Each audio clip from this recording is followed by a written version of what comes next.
বসিরহাটে নবোদয় সংঘ পরিচালিত মহিলারা সম্পূর্ণ নিজস্ব উদ্যোগে শতাধিক অনাথ দুস্থ পথ শিশুদের ভাইফোঁটা দিয়ে নতুন বস্ত্র, মিষ্টিমুখ ও ভুরি ভোজের মধ্যে দিয়ে দীর্ঘ এই কামনা করলেন সংগঠনের মহিলারা।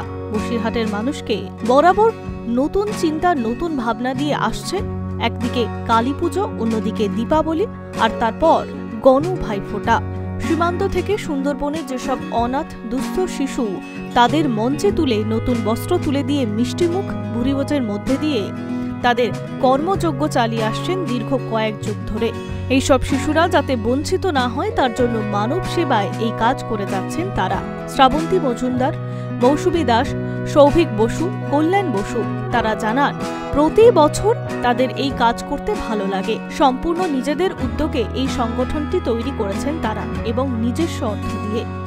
এবার ৭ম বছরে পড়েছে আমরা এই অনুষ্ঠানটার আয়োজন করি, কারণ আমরা যারা পুজো উদ্যোক্তা, এখানে ক্লাবের যারা সদস্য আছেন তারা অধিকাংশই আমরা ভাইফোঁটার দিন ভাইফোঁটা নিতে যেতে পারি না, বা আমাদের যারা মহিলা সদস্য আছে তারাও দিতে যেতে পারেন না। সেই জন্য আমরা ঠিক করেছিলাম যে আমরা এমন একটা উৎসব এখানে করব যাতে আমাদের নিজেদের মনের যে ক্ষেদ সেটা দূর হয় এবং আমরা যাতে সবাইকে আনন্দ দিতে পারি। সেই জন্যে এই এলাকার বিভিন্ন হোম থেকে আমরা বিভিন্ন বাচ্চাদেরকে এখানে নিয়ে আসি এবং অ্যারেঞ্জ করি এই জন্যই যে আমরা চাই প্রত্যেকে একসঙ্গে ভাই বোনরা এসে একসঙ্গে আমাদের ফোঁটার মধ্যে দেওয়া হোক, যাতে কেউ মনে না করে যে আমার বোন নেই, আমার ভাই নেই, আমার কেউ নেই। এই কারণে আমরা এই আয়োজনটা করে থাকি এবং যতদিন এই পুজো আছে আশা করি আমরা এটা করে যেতে পারবো। হ্যাঁ, আমরা ওনাদেরকে ডাকি। আমরা অনাথ ওনাদের বলবো না, ওদেরকে বলবো না, কেন ওদের সঙ্গে ওনার গার্জিয়ান আছে, ওনারা অনাথ নয়, আর আমরা সঙ্গে আছি, এই জন্য ওরা অনাথ তো কোনোদিনও হতে পারে না।